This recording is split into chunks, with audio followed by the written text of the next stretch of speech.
Simon, sorry, give me your Mike. mic. Thanks. There you go. There you go. Wonderful. Who's got the first question? Mr. Black, how can your public policy guy not have a lot of data on Ottawa when he's here trying to get Uber into Ottawa? Could you look at the cameras? Well, of course. So, Except you have to look over there. Chris Schafer, who just gave a presentation to council, was up there for 3 hours. I think he answered a lot of very good questions from councillors and certainly provided all the information he had at his fingertips. I'll also be making a presentation later today, and certainly if the city has any questions, we'd be more than happy to follow up. We really want to be open with the city, be constructive partners on this, and help them understand this issue.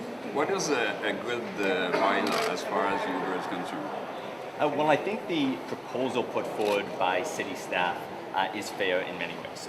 It's not perfect, it's not exactly what we would have written, it's certainly not what Taxi would have written, but it does find middle ground, it does allow for innovation, it allows for new transportation options.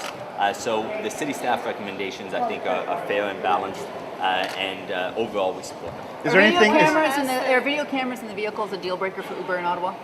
Well, no jurisdiction in the world that has ride-sharing regulations has asked for video cameras, and part of the reason is that ride-sharing has so many other safety mechanisms that traditional taxi doesn't.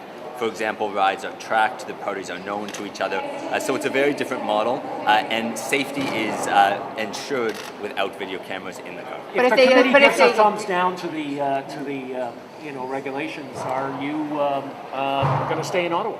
Well, we've heard, I think, many positive comments from the councillors, many good questions from the councillors. So we're hopeful that these recommendations will go forward in committee and in council, and we'll cross that bridge as a council. Would you agree to stop operations in Ottawa? Drivers to get training and wait till they're suspended. So the issue of training has come up, and the KPMG as well as the city staff recommendations were very clear that the customer service levels in an Uber have been rated as higher than traditional taxi. And so we believe the current system of training and feedback after every trip is actually producing superior customer service outcomes and safety outcomes. Mr. Black, would you stop your operations in Ottawa? The new bylaw is there. Well, we'll see over the next few weeks how this debate goes. We look forward to working with councillors and city staff on looking to have these recommendations passed, and then any decision after that we'll make at that time. Ian, would you stop operating in Ottawa until a new bylaw is passed, as some councillors have suggested there this morning?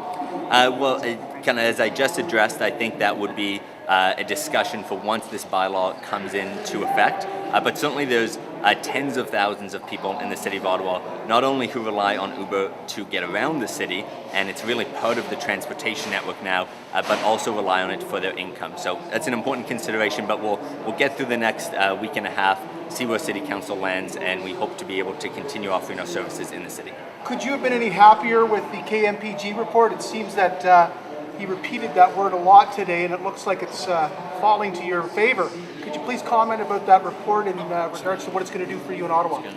Well, we do support the city recommendations. We think they're a good step forward.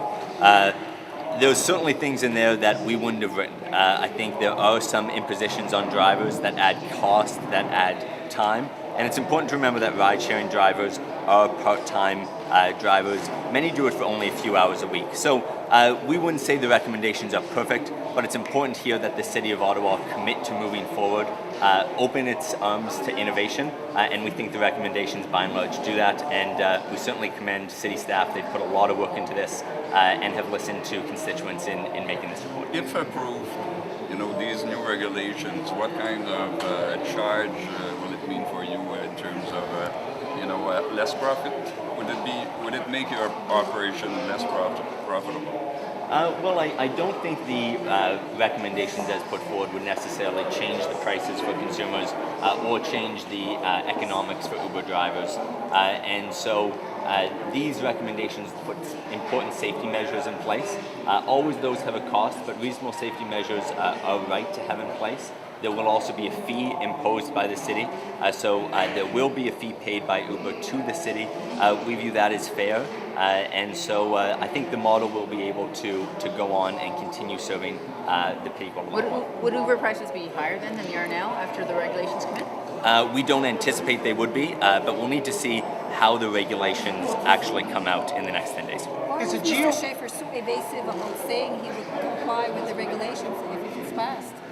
I don't think he was. I think it's tough to be up there for 3 hours and answer every question exactly as everyone would like. But we've been very open about the fact that we want to work with city regulators, we want to work with city council to create better transportation in Ottawa.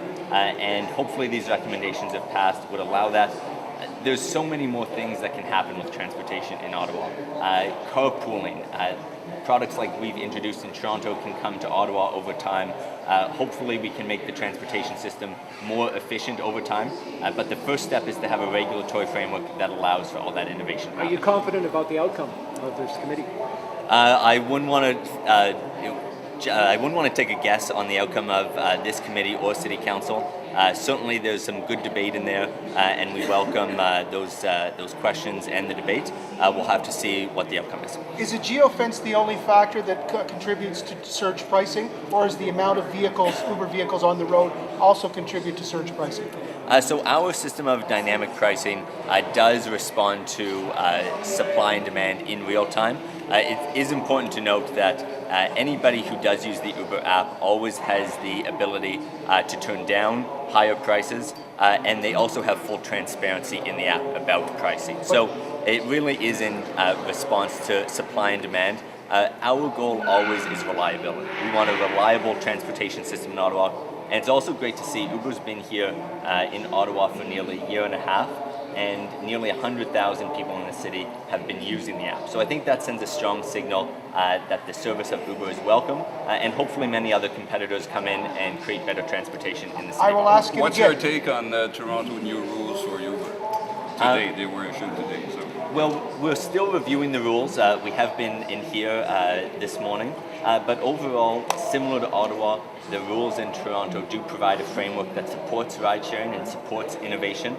Certainly a lot of work, again, went into these recommendations from city staff in Toronto, and we're appreciative of that. I think we'll have more to say once we've had a chance to review them in detail. Your figure of 100,000, is that 100,000 trips or 100,000 people? Roughly 100,000 people in the city of Ottawa have used Uber in the city. We've also had more tourists use the app in the city as well. How many You mean drivers different do you people? have? How many drivers do you have? So the number of people making use of the Uber platform to drive is about 2,000 in the city of Ottawa. And so these are 2,000 people who before didn't have the flexibility to work on the Uber platform. Many people come to Uber in their part-time or in addition to existing work. So it really helps thousands of Ottawa families add additional income as well as helping the Do transportation they all system have in a the city. police background check? Yes, every driver on the Uber platform has a background check, has a motor vehicle check, has insurance, and so these are all aspects of the new bylaw which we welcome. So you know, So do you- about do you the know if drivers taxi and- drivers? Do you know if taxi drivers have actually moved towards Uber? Yes, so I even think today in a committee you'll hear from one taxi driver who chose to move to the Uber platform. He talks about increased flexibility, the ability to earn more, and the ability to do more outside of just work. So I think it's a great opportunity for taxi shift drivers to have more flexibility and earn more income on the Uber platform. My question about the Ottawa and Gatineau, there are two provinces side by side. Should workers, your drivers, your associates, your partners, whatever you call them, be able to work in Ottawa and in Gatineau?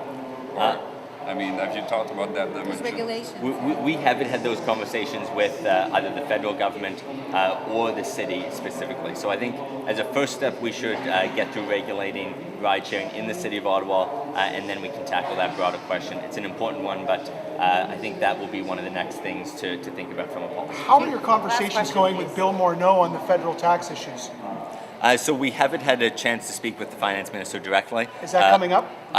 Well, he's a busy man, so I think it'll be tough to get his attention, but we are looking forward to working with the CRA on the particular issue of taxes. Of course, it's important to say that we do comply with all tax regulations, but as the sharing economy grows and develops, there'll be opportunity for us to work with the CRA and the federal government to understand how the tax code could evolve in that respect. Diaz. Just one So- more.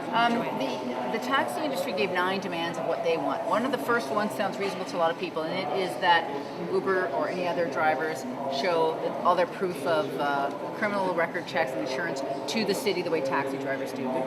Would Uber agree to be submitting all of that to the city? So the safety recommendations that were put forward by city staff were very comprehensive, and I think both independent reports as well as other people would agree that the recommendations will ensure the safety of the community.